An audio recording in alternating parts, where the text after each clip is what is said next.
नमस्कार, मैं doctor Sunil Kumar spiritual health India के माध्यम से आपके पास सामने पुनः उपस्थित हूँ। ये एक विश्व मुक्त काशी के अगले एपिसोड को लेकर।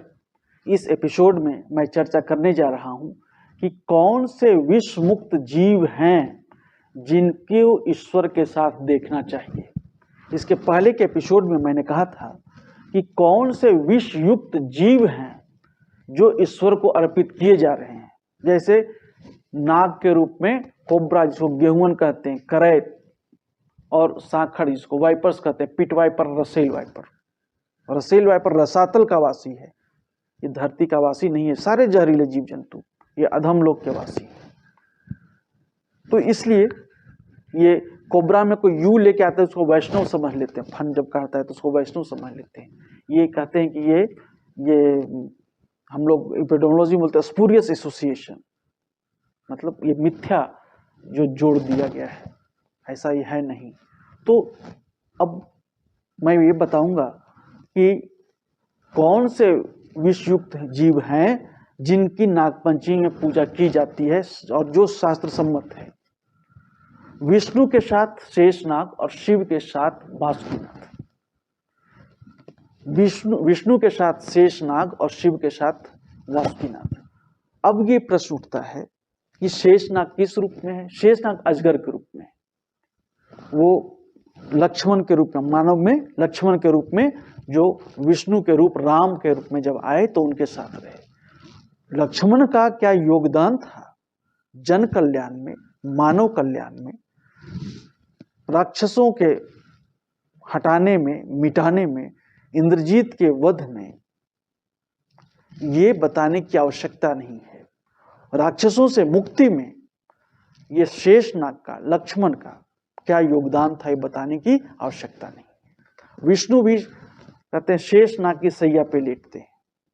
ये सहस्त्र मुख वाले जो विष्णु की गुणगान करते हैं और राक्षसों का, राक्षस से धरती को मुक्त करते हैं, धरती को धारण भी किए हैं। शेषनाग धरती को धारण भी करते हैं अपने फन पे। ये किस रूप में है? अजगर के रूप में है, विषैले नहीं।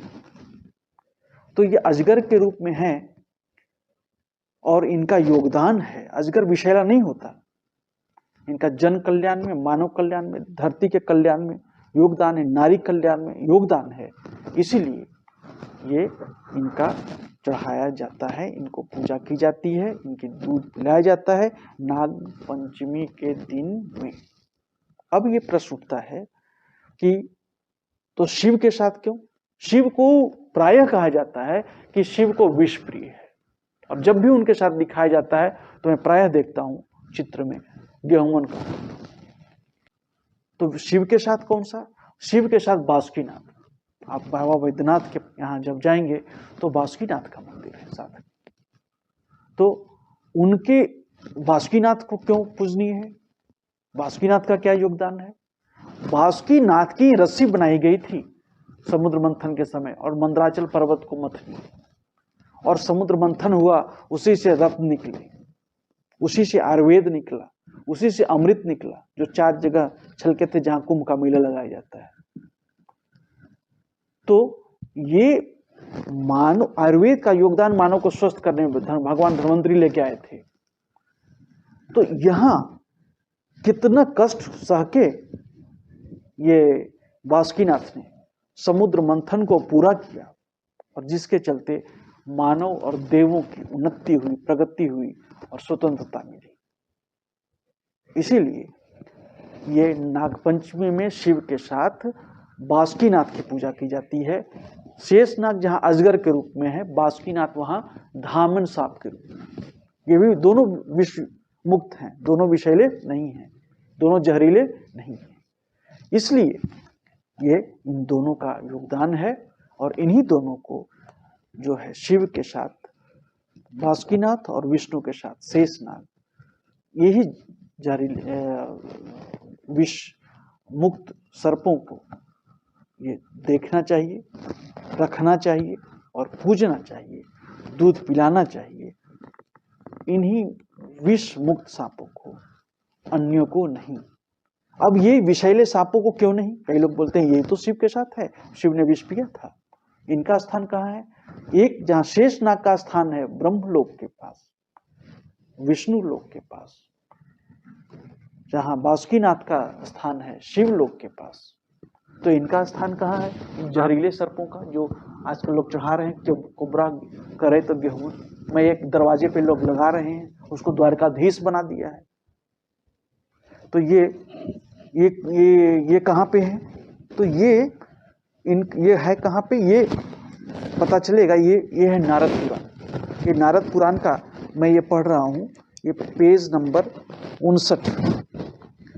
ये संदर्भ है बलि और वामन की। जब दैत्यराज बलि को हटाने के लिए भगवान वामन रूप में आए तब की एक संदर्भ है। इसमें जब दैत्यराज बलि को हटा दिया और वो अधम लोक चला गया, रसातल चला गया, तब कुछ कोमल हृदय वाले संतों को चिंता हुई।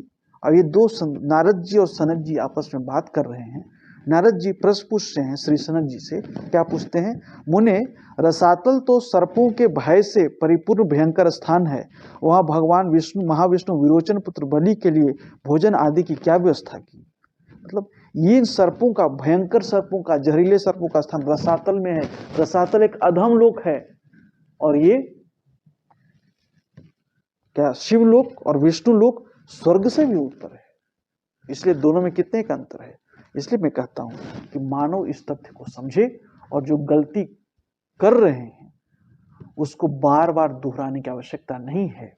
अभी मैं एक घर के दरवाजे पे देख रहा था, लिखा था बड़े गुरु छोटे गुरु, दोनों थे। एक छोटा गेहूं था, एक बड़ा गेहूं था। गेह मतलब घर होता है, ये दोनों गेहूं को गेह पे लगाए हुए, दोनों विषैले हैं, दोनों जहरीले हैं। इसीलिए घर के अंदर विषाक्तता है, आपस में संबंधों में अनावश्यक। इसीलिए मैं कहता हूँ बड़े गुरु छोटे गुरु को गुरुत्व नहीं देंगे, सही दिशा नहीं देंगे। दिशा कहाँ मिलेगी? विष्णु के साथ शेषनाग और शिव के साथ बासुकीनाथ। ये रसातल। और आगे क्या कहते हैं श्री सनक जी ने कहा, नारद जी ये बलि के लिए क्या, जो अग्नि में बिना मंत्रों के जो आहुति डाली जाती है और अपात्र को जो दान दिया जाता है वो सब कर्ता के लिए भयंकर होता है। वही राजा बलि के भोग का साधन बनता है। अपवित्र मनुष्य के द्वारा जो हविष्य होम दान आदि सत्कर्म किया जाता है वह सब रसातल में बलि के भोग के लिए होता है और कर्ता को अधः पात्रूप फल देने वाला है। इस प्रकार भगवान महाविष्णु ने बलि दैत्य को रसातल लोक और अभयदान देकर संपूर्ण देवताओं को स्वर्ग का राज्य दिया। बलि दैत्य को रसातल लोक दिया, देवताओं को स्वर्ग का राज्य दिया, क्योंकि उसी दोनों के उसी के अधिकारी हैं। जो वो रसातल का अधिकारी नरक का अधिकारी है, जहाँ बलि दैत्य, वहीं देवता लोग स्वर्ग के अधिकारी हैं। इसलिए उनको अपने अपने लोकों में वापस भेज दिया। तो ये, और मनुष्य कैसे इन लोगों को अधम लोक में जाएगा? तो यही बता रहे हैं कि यही गलती करने से किसी अपात्र व्यक्ति को आप यदि वो दान देते हैं, दूध पिलाते हैं जहरीले सर्पों को, तो आपकी भी गति जो नीच गति होगी। इसलिए गलती न करें। अपने आप के सुधारने के लिए, अपने स्वयं के उत्थान के लिए इस गलती को न दोहराएं। यही हमारी अपील है आप लोगों से। इस पर ध्यान दें, इस वीडियो को शेयर करें ताकि अन्य लोगों को भी जानकारी दी जा रही है। और जो एक गलत परंपरा शुरू हुई है विष को भरने की, विष को फैलाने की, ये परंपरा बंद हो और समाज विष मुक्त हो, काशी विष मुक्त हो, सनातन समाज विष मुक्त हो, ये धरती विष मुक्त हो, ऐसी ईश्वर से कामना है।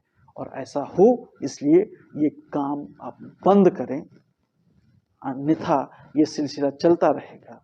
इसलिए ये गलत काम कोई अगर परंपरा है तो उसे बंद करना, कोई अपने क्या कहते हैं कि ये अभिमान को खत्म कर ये काम करना चाहिए। अभिमान को निकाल कर ये काम करना चाहिए, दंभ को निकाल कर ये काम करना चाहिए और विश्व को, काशी को विश्व मुक्त बनाने में मदद करना चाहिए।